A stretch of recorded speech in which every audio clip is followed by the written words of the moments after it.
Hi guys, this is going to be a pretty brief one because I'm still recovering from allergies and it's late at night. But this is something that came out fairly recently as well, and I wanted to give my thoughts on it. Now, He-Man is a very popular cartoon from the 80s that recently had some releases and different versions and all that. I don't know that much about it, but it is a very interesting concept. It's a warrior of the Middle Ages who fights a villain named Skeletor.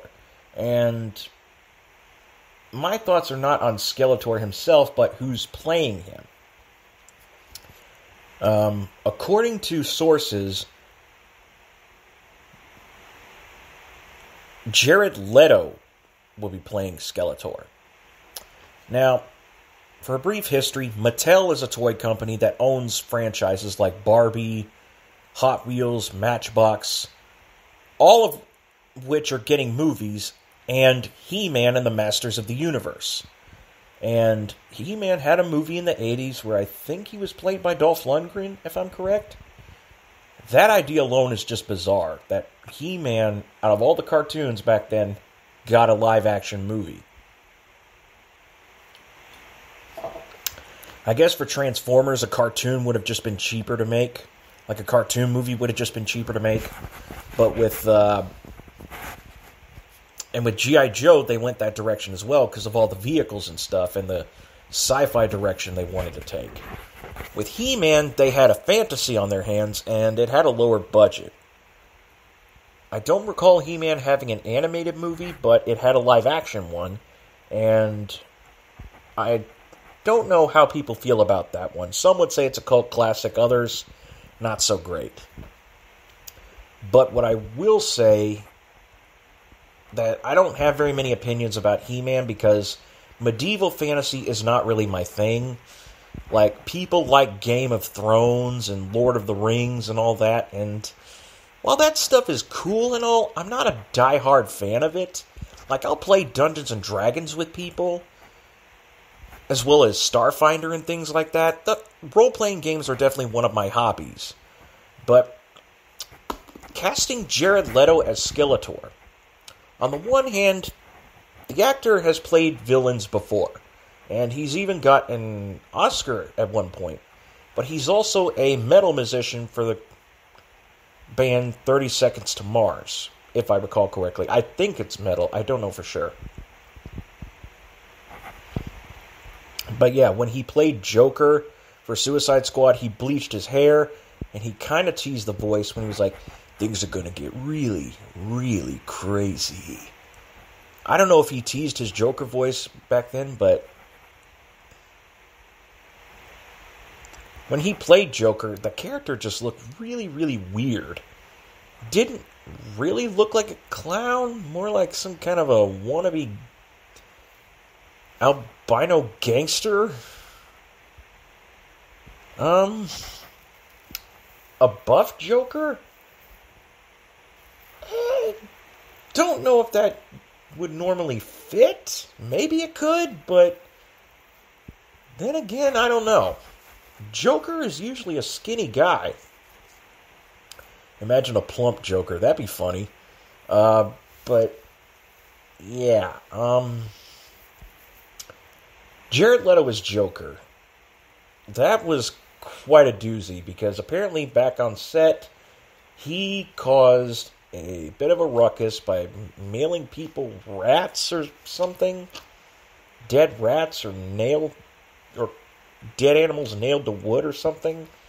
I don't know what exactly it was. I need to go back and look at things, but basically he creeped out his co-stars and really got into his character. I think what got into Heath Ledger is, I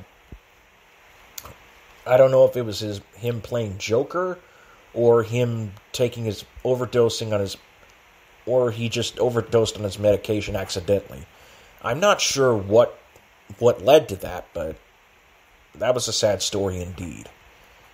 I don't know if playing the Joker would take a toll on somebody. It potentially could, given certain circumstances, but I don't think you have to really method act to play Joker, in my opinion. You just have to... You can still get into the wacko-jacko business without having to get into that kind of role. I mean, when Barry Keoghan played the Joker in The Batman recently, you don't get a good look at the Joker, but his presence is hinted at. And you could tell who they're referencing and showing off in the film. Like, yeah, it's Joker. Everyone knows who it is. Right? But yeah, what I would say about him playing Skeletor, Morbius didn't do very well, and I didn't say Blade Runner 2049. But from him playing Joker, and he's going to be in Tron 3 as the villain as well, I think he could potentially pull it off if the character is done right. He's got to think about Skeletor. Don't get too crazy with the character. Like, don't completely method act to the point where you're driving yourself insane. No, do not do that. What he needs to do, yes, think about what a villain would do. Think about an evil warlord that wants to conquer everything. And you got a Saturday morning cartoon villain, you got Skeletor. Just think about it. I suppose you could take Skeletor from the classic cartoon and try to evolve him a little bit to make things more interesting for the adult fans of He-Man, but don't stray too far into adult territory, because Mattel is a toy company, and you're trying to sell toys as well as make this movie, so that's kind of the thing you got to think about, you know? Anyway, those are just my 2 cents on the whole thing. Maybe I could have researched this better, I'm not sure, but yeah, I definitely think that Jared Leto just needs to be really careful when playing this role, and I wish him the best of luck. Break a leg, all that good stuff. And I hope he does well if he was indeed selected to play the character. That's pretty much my take on it.